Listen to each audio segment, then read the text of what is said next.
जिला waste police Karachi waste चौकी in charge हमदर्द मंगूपीर ने गुटखे की सप्लाई नाकाम बनाकर मुलविस मुलजिम को गिरफ्तार कर लिया। एसएसपी जिला वेस्ट मुलजिम भारी तादाद में गैर मुल्की गुटखा करोला कार में छुपाकर स्मगल करने की कोशिश कर रहा था। हफीजुर रहमान बुगटी पुलिस ने स्नैप चेकिंग के दौरान खुफिया इत्तला पर कार्रवाई करते हुए मुलजिम सलाहुद्दीन वल्द शमसुद्दीन को गिरफ्तार किया।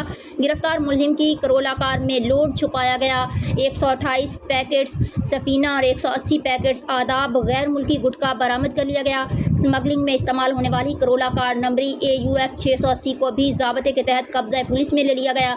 मुलजिम के खिलाफ ज़ाब्ते के तहत मुकदमा दर्ज कर लिया गया है। साबिका क्रिमिनल रिकॉर्ड के मुतालिक मालूमात हासिल की जा रही हैं। तर्जुमान SSP जिला वेस्ट